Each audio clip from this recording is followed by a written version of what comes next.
la idea es arrancar el programa con algo que comentábamos en el editorial de la semana pasada y que tiene que ver con este 50 aniversario del tristísimo 24 de marzo de 1976. Y bueno, la idea, obviamente disparada, como ocurre habitualmente, por una recordación redonda, como se la suele llamar, ¿no? O sea, siempre es importante, siempre ha sido un punto de reflexión, de tristeza, pero también suena raro decirlo, de alegría del reencuentro y de celebración, no obviamente ningún tipo de celebración que tenga que ver con el hecho y con los eventos vinculados, sino celebración del reencuentro y celebración de la reflexión. En este año me tocó estar en Buenos Aires,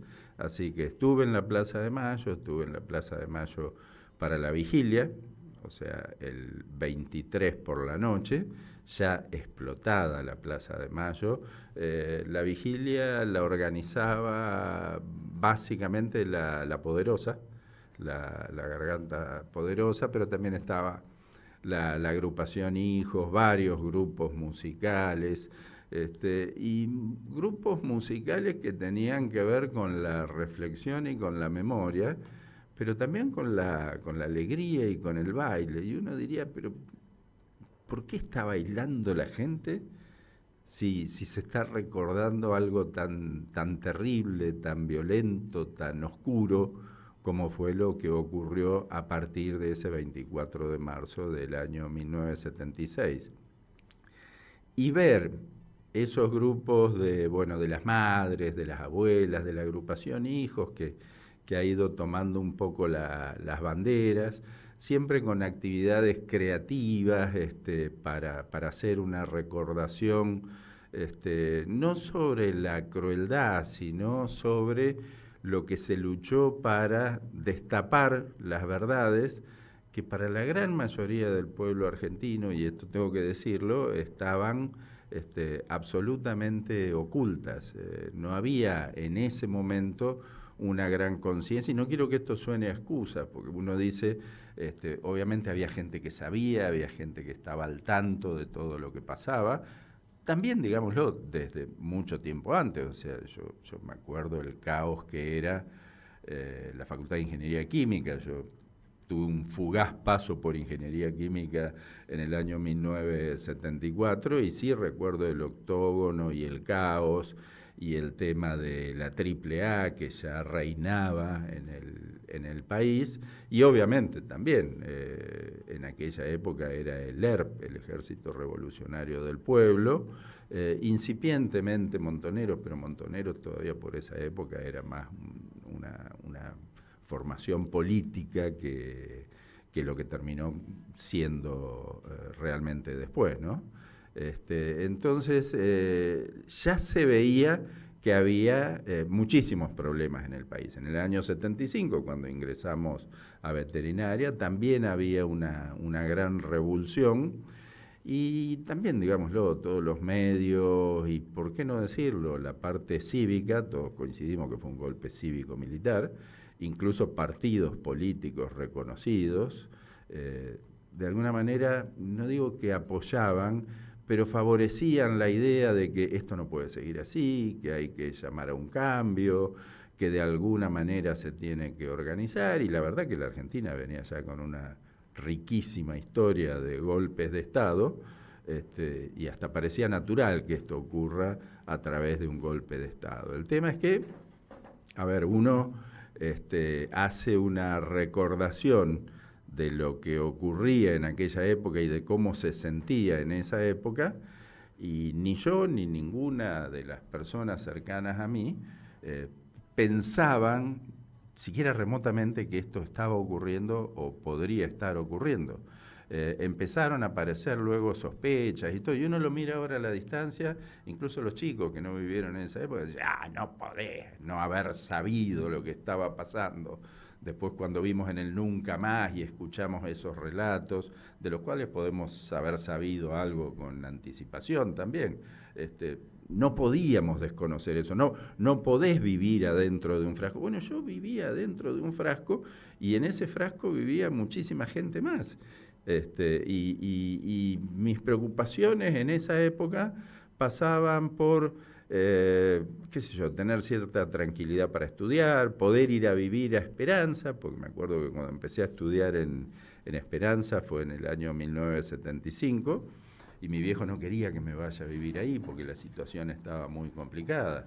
Recién a fines del 75 logré convencer para no tener que hacer el viaje diario en el NESE, Nueva Empresa Ciudad de Esperanza, todos los días para ir a cursar a la facultad, y realmente era una complicación, y yo era un pendejo, o sea, digamos, 18 años, un motivo de envidia muy grande para mí, porque veía a todos los vagos y los grupos con los que estudiaba que vivían en Esperanza y tenían sus casas y hacían sus cosas, y, bueno, y yo me tenía que volver a casita todas las tardes, y el día siguiente a la mañana arrancar otra vez para allá. También iniciando lo que podría llamar una carrera deportiva, porque me empecé a dedicar a la cuestión de las aguas abiertas. Tanto es así que yo llegué a debutar en mi primera Santa Fe Coronda en el año 1976.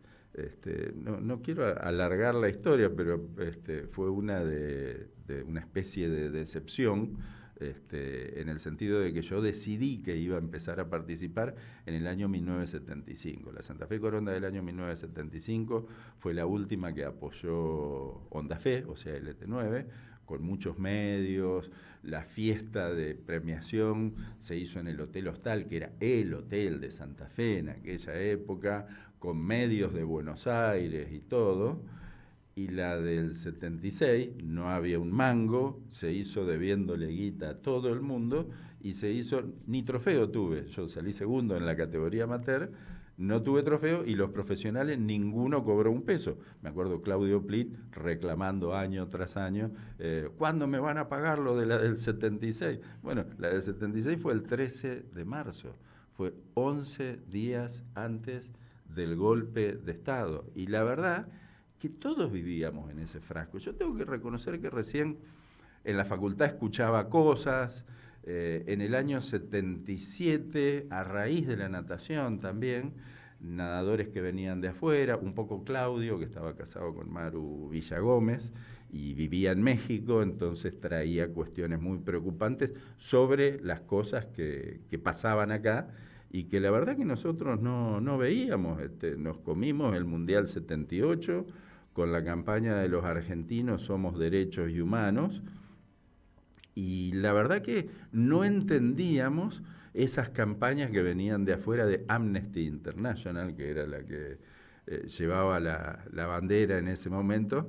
Después empezamos a ir a los recitales de Amnesty cuando entendimos toda la cuestión, ¿no? Pero la verdad que pasó de largo en muchos sentidos.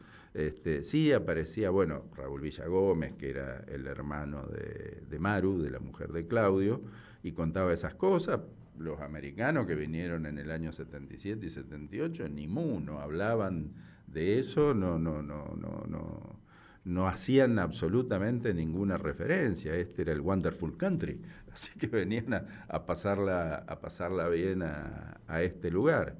Y la verdad que a uno, a medida que se va dando cuenta que pasaron cosas tan terribles y que le pasaron por adelante, y que de alguna manera siente que tuvo la obligación de entenderlo y de saberlo, se empieza a plantear con culpa estas cuestiones. Y con la culpa de tener que explicarle a las nuevas generaciones y tratar de contarles que en realidad no se sabía. Uno empezó realmente en el año, yo personalmente, en el año 79, a recibir, qué sé yo, cassette de Silvio y a empezar a recibir toda esa cuestión que nos resultaba desconocida, y a sentirnos parte de una especie de resistencia pasiva, porque está claro que nunca uno fue de pretender tomar las armas,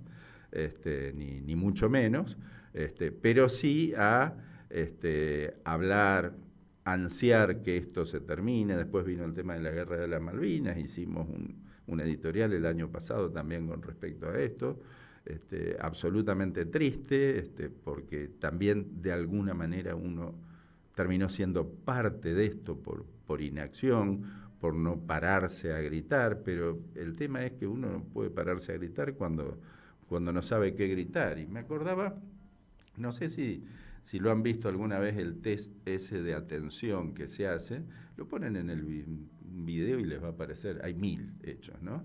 De el gorila en la sala.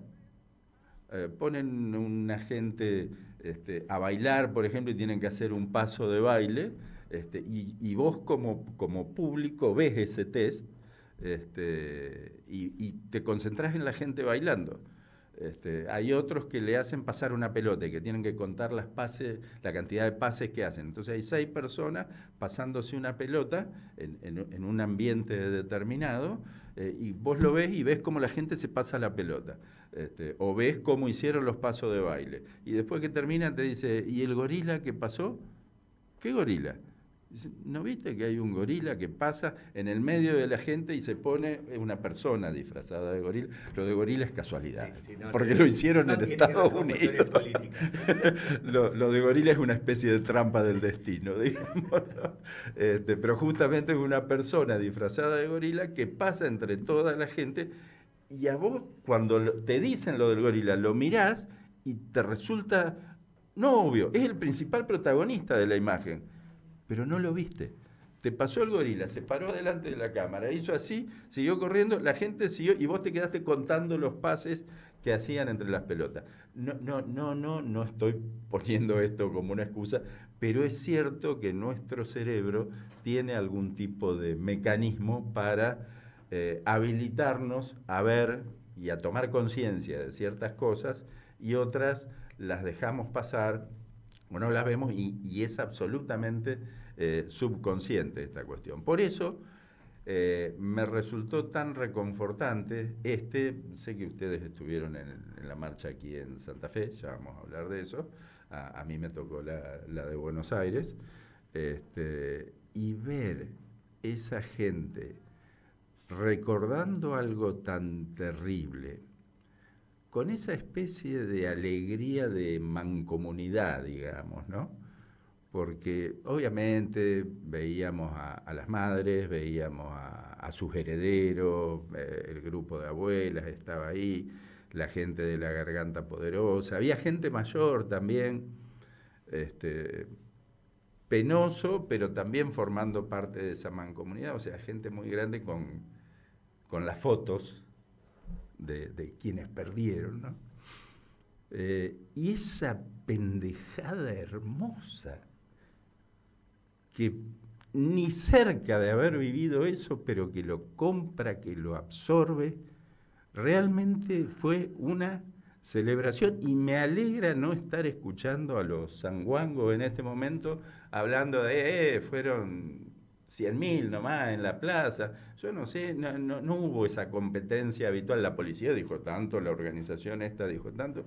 Yo no sé, fueron 300, 500.000.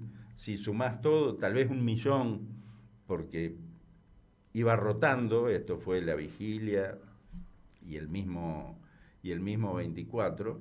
Entonces, una cantidad enorme de gente, esto que voy a decir suena horrible, celebrando el horror por la mancomunidad, por sentirse parte de algo y por tener esa capacidad de puntualizar y decir realmente que es nunca más.